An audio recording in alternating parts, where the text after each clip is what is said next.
이 시간 우리에게 주신 하나님의 말씀은 누가복음 19장 1절에서 10절 말씀입니다. 예수께서 여리고로 들어가 지나가시더라. 삭개오라 이름하는 자가 있으니 세리장이요 또한 부자라. 그가 예수께서 어떠한 사람인가 하여 보고자 하되 키가 작고 사람이 많아 할 수 없어 앞으로 달려가서 보기 위하여 돌 무화과 나무에 올라가니 이는 예수께서 그리로 지나가시게 되밀어라.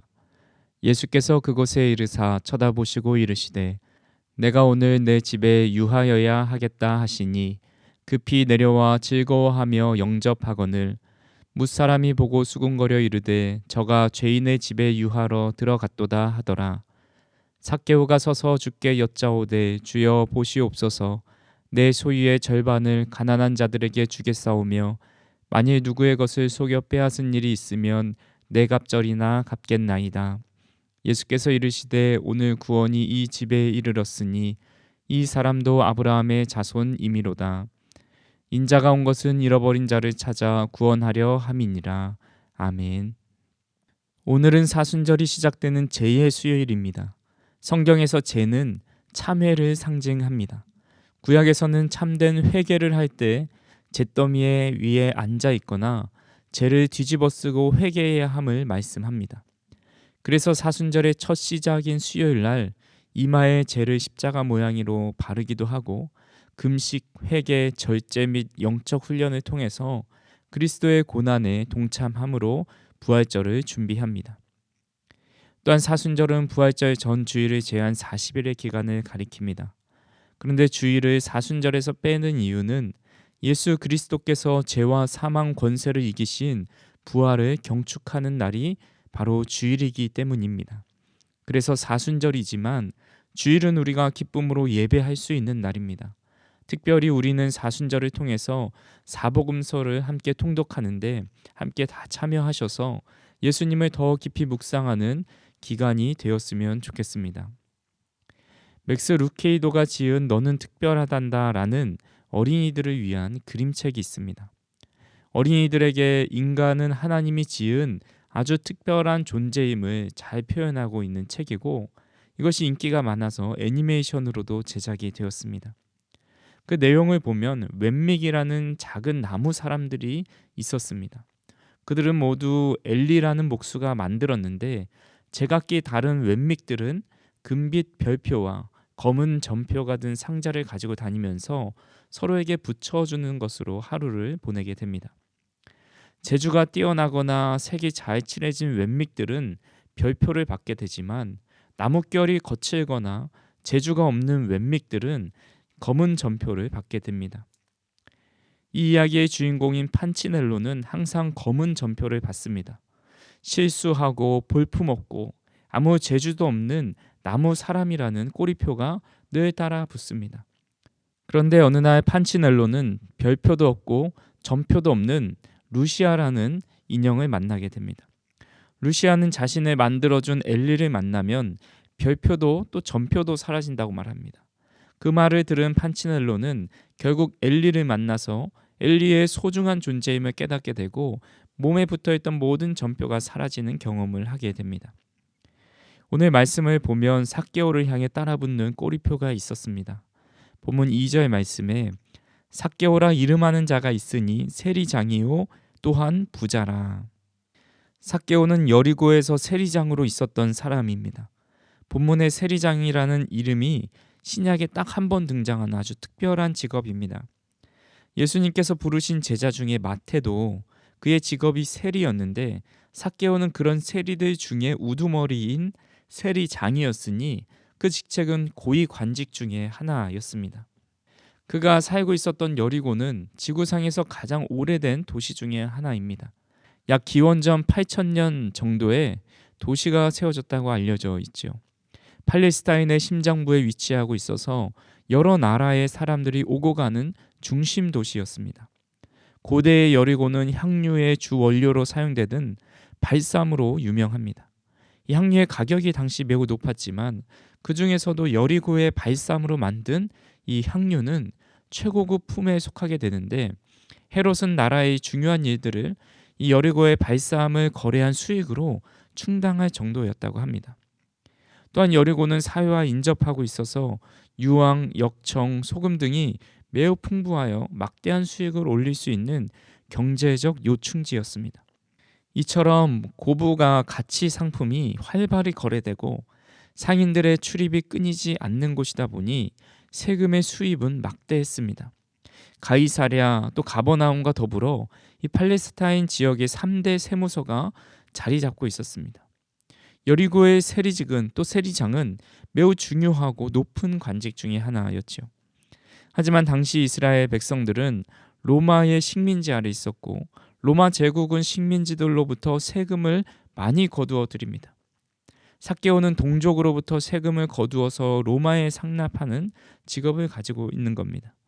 그런데 그러한 과정 중에서 세리들은 더 많은 금액을 거두어서 자신의 재산을 늘리는 경우가 허다했고 삭개오도 아마 그렇게 부자가 되었을 겁니다. 당시 유대인들이 가장 멸시했던 네 종류의 사람이 있습니다. 그들은 창기, 세리, 이방인 그리고 죄인들입니다. 특히 세리와 창기는 거의 똑같은 급으로 구제불능의 폐인으로 낙인 찍혀 있었습니다. 그래서 성경에서도 언제나 이 둘은 이 바늘과 실처럼 붙어서 세리와 창기가 같이 나오는 것을 보게 됩니다. 세리와 창기의 차이점이 한 가지 있다면 창기는 돈이 없었고 세리는 돈이 많았다라는 것뿐입니다. 삭개오는 그렇게 돈과 권력을 얻었지만 행복하지 않았고 고독한 삶을 살아갑니다. 이번 주에 교회 전도지를 이렇게 만들려고 다양한 샘플들을 찾아보는데 이런 문구가 적혀 있는 전도지를 보았습니다. 아마 한 번쯤은 들어보셨을 문구인데 돈으로 살 수 없는 것들에 대한 글입니다. 우리는 돈으로 침대는 살 수 있으나 돈으로 잠은 살 수 없습니다. 돈으로 책은 살 수 있으나 돈으로 지혜는 살 수 없습니다. 돈으로 음식은 살 수 있으나 돈으로 입맛은 살 수 없습니다.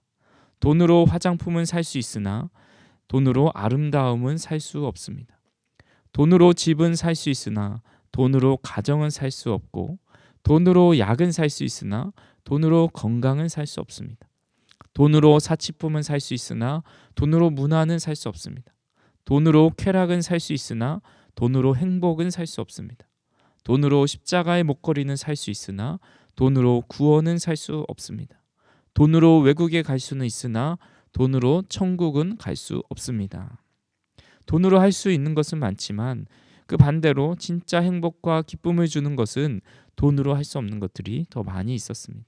삭개오의 삶은 세리장까지 올라가기 위해서 로마 고위 관직자들에게 굽신거리며 살아왔습니다. 그리고 사람들로부터 받는 비난을 돈으로 보상받고자 많은 재산을 축적하였습니다. 하지만 그는 삶의 행복과 여유로운 마음은 살 수 없었습니다. 특별히 본문 2절은 그의 이름에 대해서 언급합니다. 헬라어 원어 성경에는 기록되어 있지만 번역 과정 가운데 빠진 구문이 있는데 그런데 보라라는 구문입니다. 그런데 보라, 삭개오라 이름하는 자가 있었다 이게 됩니다. 삭개오라는 이름의 뜻은 깨끗한 자, 의로운 자라는 뜻입니다. 누가복음을 기록한 누가는 삭개오의 이름의 뜻이 무엇인지 보라. 그런데 그의 모습은 세리장이요 또한 부자였다. 그는 그 이름에 걸맞지 않게 살아가고 있다라는 것을 독자로 하여금 알려주고 있는 구절입니다. 사실 삭개오는 우리가 수요일마다 살펴보고 있는 믿음의 사람이라는 이름에 걸맞지 않은 사람으로 보입니다. 하지만 그가 이전에 믿음의 사람이 아니었지만 예수님을 만난 이후에는 믿음의 사람으로 살아갔고 어쩌면 우리와 가장 닮아 있는 사람일 겁니다. 삭개오는 어떻게 예수님을 만나게 되었고 믿음의 사람이 된 이후에 어떤 삶을 살아가게 됐는지 오늘 말씀을 통해서 알아보도록 하겠습니다. 첫 번째로 삭개오는 예수님을 간절히 찾는 사람이었습니다. 본문 3절과 4절에 보시면 그가 예수께서 어떠한 사람인가 하여 보고자 하되 키가 작고 사람이 많아 할 수 없어 앞으로 달려가서 보기 위하여 돌 무화과 나무에 올라가니 이는 예수께서 그리로 지나가시게 되밀어라. 삭개오는 예수님이 여리고에 오셨다라는 소식을 듣습니다. 그가 보고자 하되라는 말은 삭개오는 능동적으로 계속해서 찾고 있다라는 의미입니다. 그러나 한 가지 문제가 있었지요. 그는 키가 작았고 또 무리가 그를 배려하지 않아서 좀처럼 예수님을 볼 수 있는 자리로 나갈 수가 없었던 겁니다. 만일 삭개오가 사람들에게 존경받았다면 무리가 그에게 길을 내어줬을 겁니다. 그러나 마을에서 그 누구도 그를 배려하고 긍휼히 여기는 사람이 없었습니다. 삭개오는 자신의 신체적 결함과 또 주변에 많은 사람이라는 환경적 어려움이 있었습니다. 그럼에도 삭개오는 예수님을 꼭 뵙고 싶어 포기하지 않고 한 가지 방법을 생각해 냅니다. 예수님이 가시는 길을 조금 앞서가서 길가에 있는 나무에 올라가 예수님을 보기로 한 것입니다. 본문에 삭개오의 일관된 모습이 나옵니다. 그것은 4절에 앞으로 달려가서 그리고 6절에 보시면 급히 내려와입니다. 그는 당시 최고의 부자 중 한 명이었고 고위 관직이었습니다.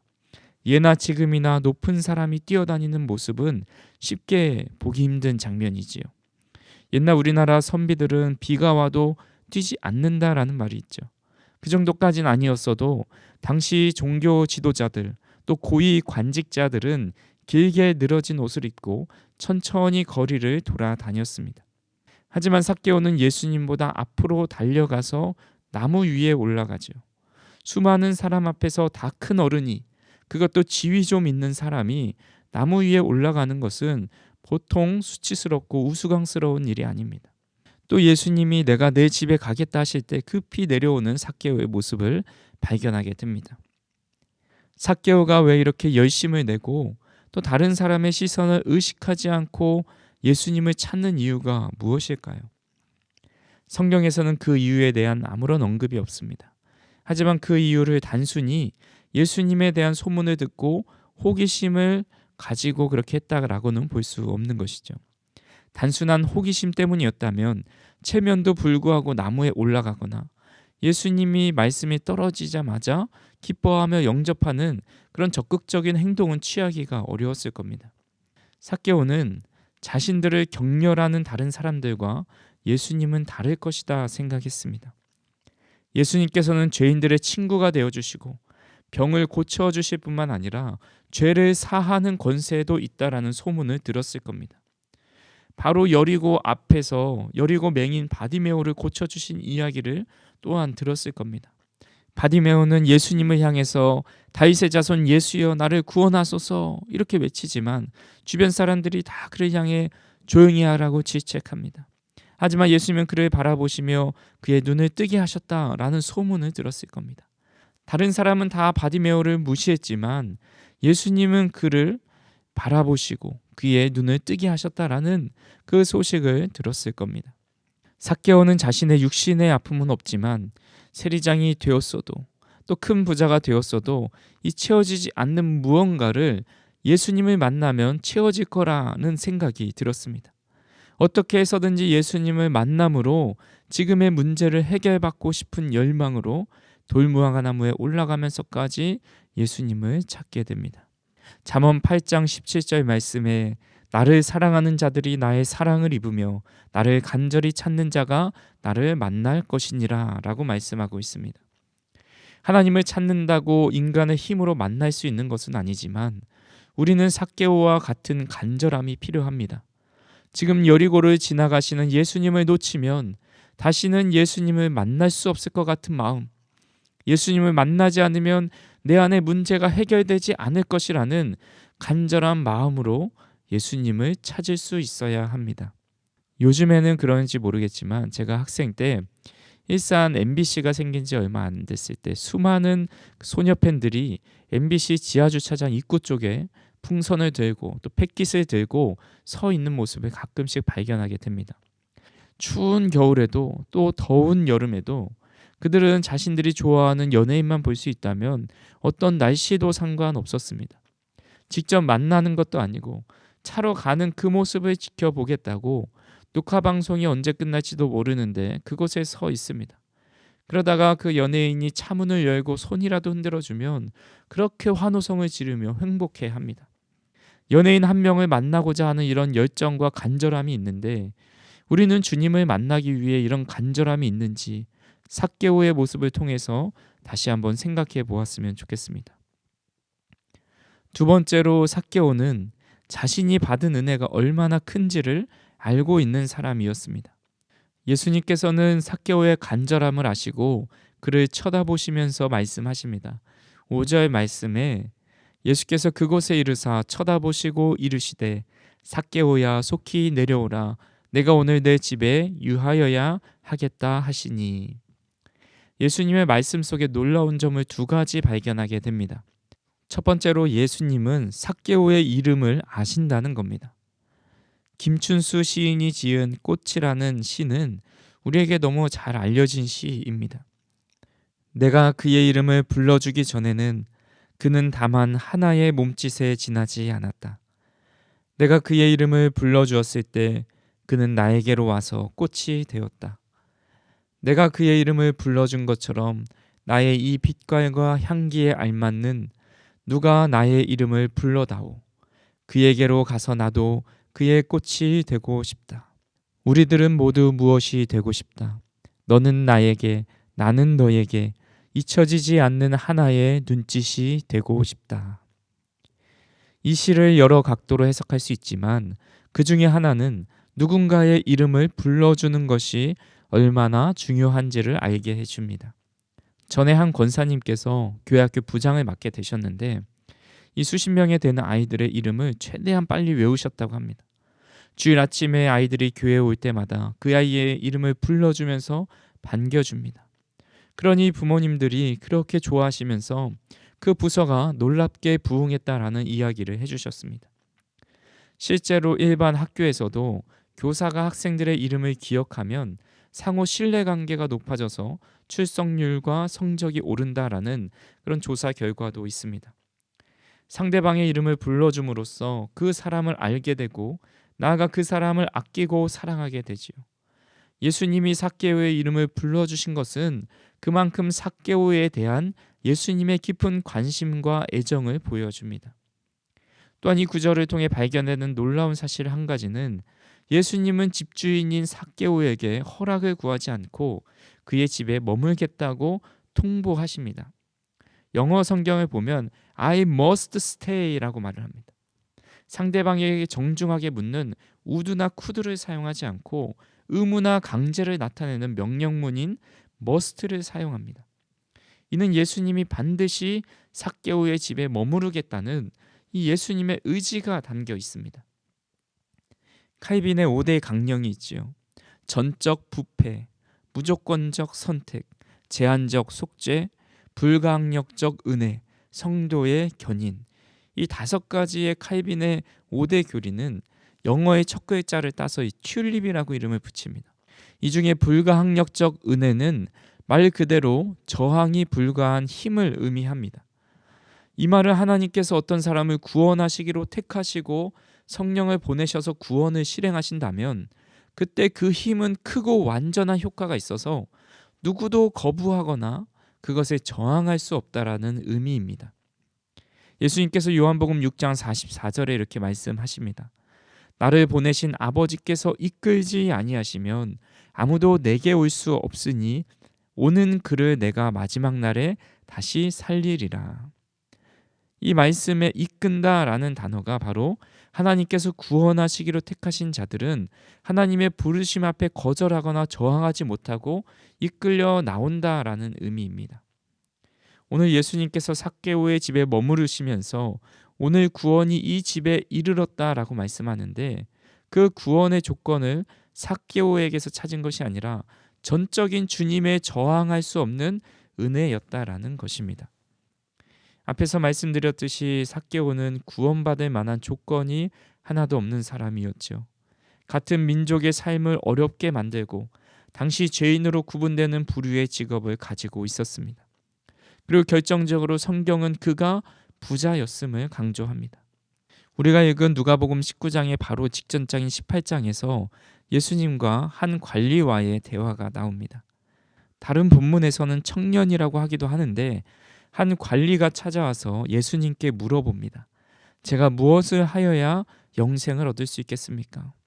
그러자 예수님은 간음하지 말라, 살인하지 말라, 도둑질하지 말라, 거짓 증언하지 말라, 내 부모를 공경하라 말씀하시면서 이런 모세의 율법들을 말씀하십니다.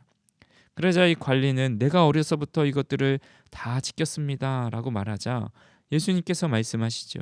내가 아직도 한 가지 부족한 것이 있으니 내게 있는 것을 다 팔아서 가난한 자들에게 나눠주라. 그리하면 하늘에서 내게 보화가 있으리라. 그리고 와서 나를 따르라 라고 말씀하십니다. 그 이야기를 들은 관리는 그가 큰 부자이므로 심히 근심하며 떠났다라고 기록합니다.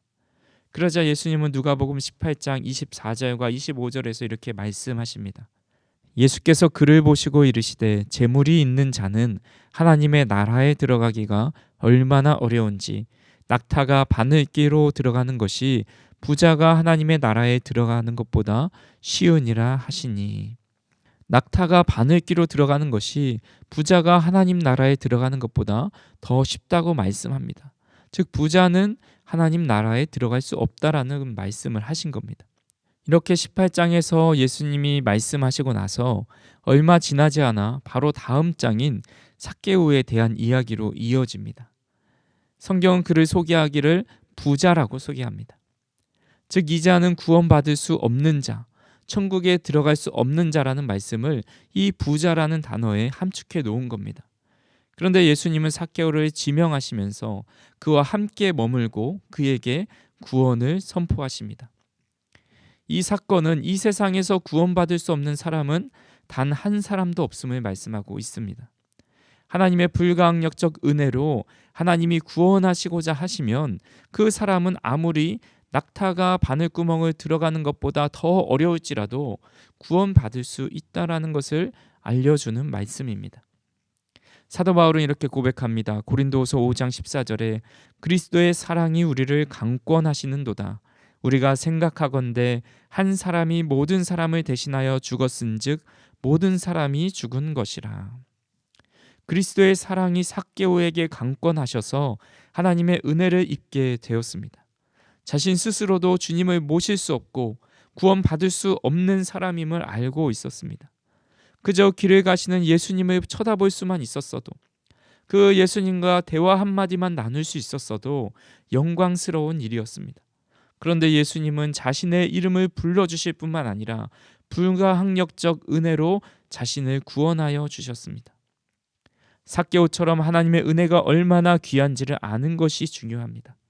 주님께서 삭개오의 이름만 아시겠습니까? 주님의 불가항력적 은혜가 삭개오에게만 임했겠습니까? 아닙니다. 바로 우리 모두에게도 임하였습니다. 그런데 그 은혜를 얼마나 귀하게 여기는지에 따라 신앙생활이 완전히 달라집니다. 간절히 바라기는 오늘 우리가 주님을 믿게 된 것은 당연한 것이 아닌 하나님의 온전한 은혜였음을 고백하고 이 은혜를 더 깊이 깨닫는 사순절이 될 수 있기를 간절히 소망합니다. 마지막으로 삭개오는 예수님과의 만남을 통해서 변화된 삶을 살아갑니다. 제가 학창시절에 부담스러웠던 질문이 하나 있었습니다. 그 질문은 예수님을 만났습니까? 라는 질문입니다. 누군가 예수님을 만났니? 라고 물어보면 뭔가 만난 것 같기도 하고 안 만난 것 같기도 한 것 같습니다. 만났다 그러면 그에 대한 증거, 간증을 해보라고 하는데 그런 간증은 딱히 없고, 또 안 만났다고 하기에는 그래도 내가 예수님을 믿는데 안 만난 것 같진 않은 마음이 듭니다. 또 제가 어렸을 때는 하나님을 만났다 그러면 언제 만났냐고, 날짜 기억하냐고, 또 어떤 분은 몇 시 몇 분에 만났냐고, 예수님 만난 날 또 몇 시 몇 분인지를 기억해야지 그렇게 역사적인 날을 까먹을 수 있냐고, 그건 예수님 만난 거 아니라고 그렇게 말씀하신 분도 있습니다. 우리는 예수님을 만난 증거를 어떤 전기가 흐르는 듯한 짜릿한 감정적인 변화가 있어야 하고, 또 눈물이 폭포수같이 쏟아져야 하고, 또 추가로 여러 은사를 갖추고 있으면 내가 하나님을, 예수님을 만났다라고 담대히 얘기할 수 있을 것 같습니다. 하지만 반대로 예수님을 만났다고 확신을 가지지 못하는 이유가 이런 증거들이 뚜렷하지 않기 때문이죠. 다른 사람들은 간증이 술술 나오고 아픈 곳을 치료받았다고 하고 어떤 기적을 경험했다고 하는데 그런 경험이 없기 때문에 예수님을 만난 건 맞나라는 생각이 들게 됩니다. 물론 이러한 특별한 경험을 통해서 하나님의 실존을 경험합니다. 하지만 삭개오는 눈물을 흘리는 장면도 없고 어떤 기적적인 체험도 기록되어 있지 않습니다. 삭개오가 예수님을 만났다라는 증거는 그의 삶의 변화를 통해서 나타납니다. 8절 말씀에 삭개오가 서서 주께 여짜오되 주여 보시옵소서 내 소유의 절반을 가난한 자들에게 주겠사오며 만일 누구의 것을 속여 빼앗은 일이 있으면 내 갑절이나 갚겠나이다. 삭개오는 자신의 재산 절반을 가난한 사람에게 주고 그가 악한 방법이나 옳지 않은 방법으로 취한 재산들에 대해서는 4배로 갚아줄 것이다 라고 말합니다. 출애굽기 22장에 보시면 고의적으로 도적질한 양을 4배로 보상해야 했습니다. 평범한 도둑이라면 본래 액수의 갑절로 보상해야 됐고 만일 자수하고 자발적으로 배상한다면 본래 물건 액수의 5분의 1을 더해서 지불해야 했습니다. 삭개오는 율법이 요구하는 것보다 훨씬 많이 배상하기로 결심한 겁니다. 스위스의 법학자 칼 힐터라는 분이 하나님을 대신하여 인간을 지배하는 3가지 강력한 힘에 대해서 이야기합니다. 그것은 돈과 명예와 향락입니다. 돈과 명예와 향락과의 관계를 끊어버리면 그때부터 사람은 비로소 자기가 자유롭다고 느낄 것이다 라고 그는 말합니다. 삭개오는 이런 자유함이 생겼습니다. 예수님을 만나기 전에는 남의 것을 착취하여서 자기 것으로 만드는 데 급급한 사람이었습니다. 하지만 예수님을 만난 이후에는 자기의 것을 다른 사람에게 나누어 주는 사람으로 변화됩니다. 지금까지 그는 다른 사람에게 입힌 손해와 고통에 대해서 무관심한 사람이었지만 이제부터는 그들의 고통을 덜어주고 싸매어주는 사람으로 바뀌었습니다. 이것은 단순히 사회적 약자를 돌보고 나누며 살겠다라는 구제하며 선행하는 삶이 아닙니다. 예수님의 뜻대로 살겠습니다라는 의미입니다. 이제부터는 하나님이 원하시는 것이 무엇인지 깊은 관심을 가지고 살아가겠다라는 결심입니다. 우리가 주님을 만났다라는 증거는 감정의 변화가 아닌 행동의 변화입니다. 그것은 바로 주님의 뜻대로 살아가는 것이고 하나님이 원하시는 것이 무엇인지 깊은 관심을 가지고 살아가는 삶입니다. 즉 말씀을 따라 살아가는 것이 예수님을 만난 사람의 증거입니다. 요한복음 1장 1절에 보시면 태초에 말씀이 계시니라 이 말씀이 하나님과 함께 계셨으니 이 말씀은 곧 하나님이시니라 라고 말씀하고 있습니다. 또 요한복음 1장 14절 전반부에 보시면 말씀이 육신이 되어 우리 가운데 거하신다라고 말씀하십니다. 말씀을 접하고 만난다라는 것은 주님을 만난다는 겁니다. 말씀을 읽는다는 것은 하나님을 알아간다는 의미입니다. 그리고 그 말씀을 실천하며 살아가는 삶이 바로 예수님을 만났다라는 증거가 됩니다. 전에는 내 생각과 내 뜻대로 살아가던 삶이 이제는 말씀에 따라 살아가는 삶으로 변화됩니다. 간절히 바라기는 우리는 삭개오처럼 육신의 예수님을 만날 수는 없지만 언제 어디서든지 주님을 만나고 하나님의 뜻을 알 수 있는 말씀이 우리 곁에 있습니다. 이 말씀을 늘 읽고 묵상하면서 예수님을 만난 증거를 나타내는 저와 우리 성도님들이 되시기를 간절히 소망합니다. 말씀을 정리합니다. 우리는 삭개오와 같은 사람들입니다. 돈과 권력, 쾌락과 편안함을 쫓아 살아가는 세상적인 사람이라는 꼬리표를 달고 있는 사람들입니다. 이제 이 삶에서 벗어나기 위해서 삭개오처럼 예수님을 간절히 찾는 사람이 되기를 간절히 소망합니다. 그 간절함 위에 하나님의 은혜가 덧입혀져서 주님이 나를 아시고 찾아오시는 그 은혜를 깨달을 수 있기를 바랍니다. 예수님을 만난 증거를 나타내며 살아갈 수 있는 저 우리 성도님들이 다 되시기를 주님의 이름으로 축원합니다. 기도하시겠습니다. 사랑과 은혜가 풍성하신 하나님, 우리는 삭개오처럼 구원받을 조건이 하나도 없음에도 불구하고 우리의 이름을 하나하나 아시고 우리 안에 거하여 주시니 감사합니다. 오늘도 그 은혜를 생각하며 주님을 날마다 찾는 자들이 되게 하여 주시옵소서. 주님을 찾을 때 만나주시고 세상의 죄로 물들어가는 저희를 다시 하나님이 원하시는 사람으로 변화시켜 주시옵소서. 특별히 사순절의 시작인 제2의 수요일입니다. 우리의 죄를 위해 죽으신 예수님을 깊이 생각하고 우리도 십자가의 길을 따라 살아가는 사순절이 되게 하여 주시옵소서. 예수님의 이름으로 기도합니다.